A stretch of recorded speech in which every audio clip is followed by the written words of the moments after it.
10 साल की सरकार इनकी रही, इस 10 साल में एक भी चंदौली के धान के कटोरा चंदौली कहलाता है। अगर एक भी पंप कैनाल लगवाए हो तो मनोज राजनीति से संन्यास ले लेगा। आपने नौजवानों के लिए कुछ किया नहीं, आपने छात्र छात्राओं के लिए कुछ किया नहीं, आपने किसान के लिए एक भी कैनाल बनवाने का काम नहीं किए। हम लोग की सरकार थी, इसी चंदौली में 16 पंप कैनाल बनवाने का काम हम लोगों ने किया था। तो हम लोग बड़े खराब थे, यह लोग बड़े अच्छे हैं, क्योंकि ये लोग काम नहीं करते हैं, सिर्फ चुमने की बात करते हैं।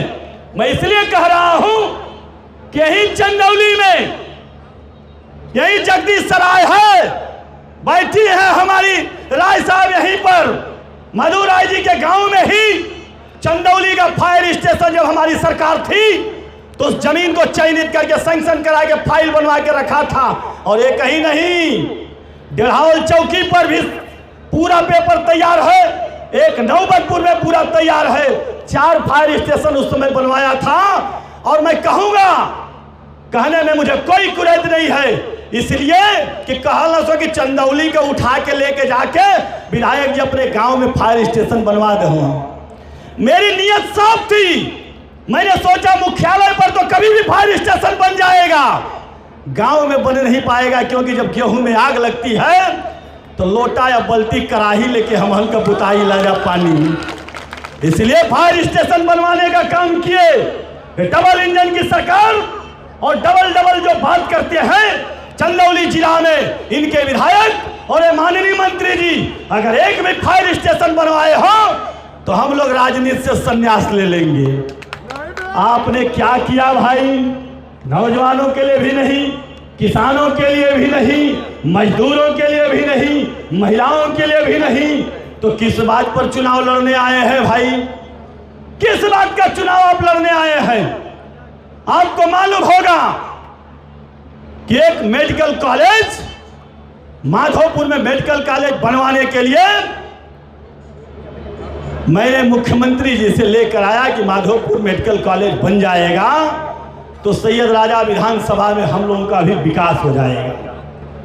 वह राजकीय मेडिकल कॉलेज में लेकर आया चंदौली में, उसकी जगह चेंज करके नौबतपुर किए।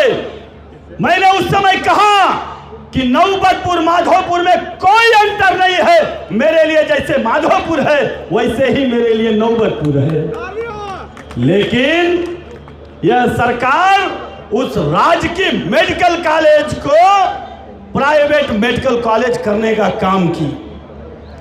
इसका जब नाम हुआ बाबा कीनाराम के नाम से, हम लोग बहुत खुश हुए कि चलो यार भारतीय जनता पार्टी के लोग कुछ तो अच्छा काम किए। लेकिन बाबा कीनाराम के नाम पर ऑटोनोमस मेडिकल कॉलेज ये लोग करने का काम कर दिए। आ रहे थे मुख्यमंत्री जी यहाँ पर पिछले 9 तारीख को उसका उद्घाटन करने के लिए। मैंने सवाल किया डीएम साहब से कि डीएम साहब, यह medical college private medical college है कि राजकीय मेडिकल कॉलेज है कि स्वशासित मेडिकल कॉलेज है, पहले इसको तय करिए। डीएम साहब कहे मालूम है कि विधायक जी कागज गयल है लखनऊ, तय करब दे आई तब लगी नाव। तो हम कहीं बाबा जी जो मुख्यमंत्री जी आवत हुए जा तो का चीज का उद्घाटन करी? हम डीएम साहब को नहीं मिला। डीएम साहब आनंद फानंद में कागज लिखे कि उद्घाटन नहीं हो सकता। यही पत्रकार बंधु हैं, लिख दिए थे लोग कि राजकीय मेडिकल कॉलेज चंदौली का उद्घाटन हो करने के लिए माननीय मुख्यमंत्री जी आ रहे हैं। बाबा जी आ गए बनारस में और चंदौली में आने के लिए कार्यक्रम में मना कर दिए कि जिसका नाम ही तय नहीं है। 5 मिनट तो रुक जाए, यही से कहें के बाद में बोले रहता, क्यों खोद रहे हो? 5 मिनट रुक जाओ, बोलते समय अध्यक्ष डिस्टर्ब नहीं करना। मैं इसलिए कह रहा हूं, मौसम तो तोड़ देना जाए नहीं जानी। मैं इसलिए कह रहा हूं साथी कि ये लोग बाबा कीनाराम के नाम पर भी, आपको मालूम होगा कि देश के प्रधानमंत्री जी काले धान की बात करते थे कि ब्लैक राइस है या चंदौली का ब्रांड जाएगा और चंदौली के किसानों का भाग्य उदय होने का काम होगा। आपको मालूम है 250 कुंटल धान, 250 किसान का धान, 1200 कुंटल धान इसी मंडी परिषद में 3 साल से पड़ा था। मैंने उसके लिए धरना दिया।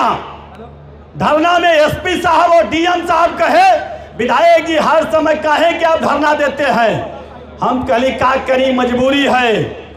उस 250 किसान में बाबा कीनाराम, उस रामगढ़ का भी किसानी का धान का वहां पे पड़ा हुआ है। यह धान नहीं बिकेगा तो बड़ा आंदोलन होगा। जानते हैं 1 महीना के अंदर वो धान बिका और डीएम साहब घोषणा किए कि चंदौली में काला धान के लिए अब सरकार